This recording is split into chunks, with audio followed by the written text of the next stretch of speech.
Hey everyone, welcome to this week's episode of the Swyftx Squawk. I'm Pav, lead market analyst here at Swyftx, and today we're going to continue on from our theme from the year that's been. It's been a very green, high-performing year for a lot of crypto assets, and kind of feels like we're getting to this almost interesting tipping point where the market's going to have to make some serious decisions. And I hate to say this isn't a cop-out, but this is probably one of those weeks where I've never probably been more in the middle of being bullish and bearish at the same time.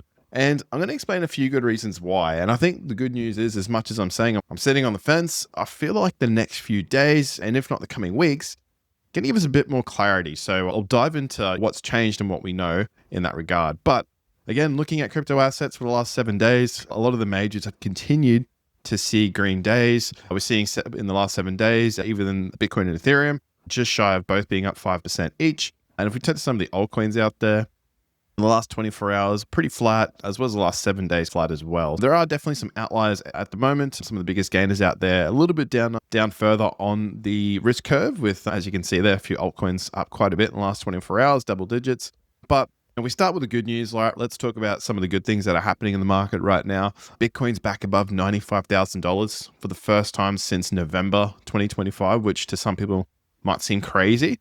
But there's definitely some other mechanics as well that are aiding, giving a few tailwinds, a bit of a breeze blowing into the sale. And it's coming from the macro front potentially as well. So we did see consumer inflation, or let's just say inflation as a whole, point in the right direction this week. Consumer inflation, so the cost of goods and services changes as measured for consumers. We saw that come in under the forecast at 0.2%. So the general trend since 2021, as you can see here, has continued to just hold that trend. And then PPI, which is more your producer inflation. So this is your inflation for costs for goods and services by producers. We did see this really outlier print back in August, which definitely spooked the market. But good news here is that, again, when we look at the core readings, which is what the Fed pays more attention to. So just for your information, there's core CPI and PPI, but then you also have the headline metric. These metrics usually remove more volatile weighting elements that are in these calculations, like the cost, for example, for consumers, it removes energy and food pricing, which again can be very volatile, to give just a bit more of a cleaner look at how inflation's actually tracking. But yeah, we can see that's coming flat at 0%. So yeah, we have seen, again, just a general decline here with that one outlier print in both directions, to be honest, in the middle of last year. So it breeds back into this conversation we've had just off the back end of last year that we've been talking about on the Squawks. I've left a link in this week's Squawk to one of the prior ones that we did where we broke down how the Fed operates. It does have this dual mandate for balancing inflation and growth. They want to create the most amount of jobs as possible, but not at the risk of inflation running out of control, like we did see back in 2022 with the inflation crisis kicking off. When we do see these metrics moving in the right direction, the way the market may be perceiving this is that there is room for further easing, or at least conditions to stay the same and not get tighter when we look at financial and monetary policy. So some examples of that type of policy is interest rates. We have that key meeting coming up in just over 10 days time as well. So this sort of information pointing in the right direction for at least there to be interest rate cuts still on the table for the rest of this year. We're just starting, so we're going to get our first taste of what that looks like. But when we look at some of the potential headwinds out there in the market, some of the things that I'm, again, looking at, wondering if sentiment is going to be more affected by what happens in the news rather than what some of the metrics in the data are saying. That's one thing I've learned from 2025 personally, that sometimes sentiment controls more than you'd like to admit.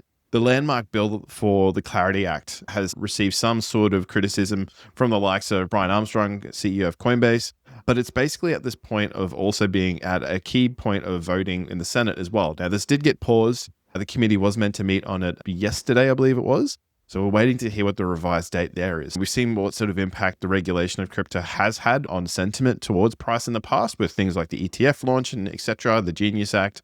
So we're waiting to see what happens here. And my concern is obviously if there's something in here that the market's not expecting, could that hit crypto assets harder than what we might be expecting, right? If we're talking about what's the unknowns, this is one of them that I have in my mind. And if you're wondering what the Clarity Act is, it's the next big piece of legislation for the crypto industry. It's the one that everyone's been talking about to provide clarity on how the industry can regulate itself, how it can approach consumers, etc. If we're talking about, every time you've heard someone talk about the industry needing regulation, this is that big ticket. So it's a big one. Now, the other thing that we can't dismiss as well is the escalations between Iran and US. Again, markets, again, if we are looking at what could potentially affect sentiment quite poorly, it would be a further escalation there potentially. That's just something we have to keep in the back of our minds. You could make the argument that the market is expecting things to already escalate, so maybe it's already priced in. But again, it's just one of those things that we don't know what's going to happen, right? So it's just something we have to keep in the back of our minds. If the broader market goes off risk, then that is going to, by virtue, also likely impact crypto assets as well. And just to hit home how in the middle the sentiment is from the way I'm measuring it and speaking about it today, we can even turn to some technicals.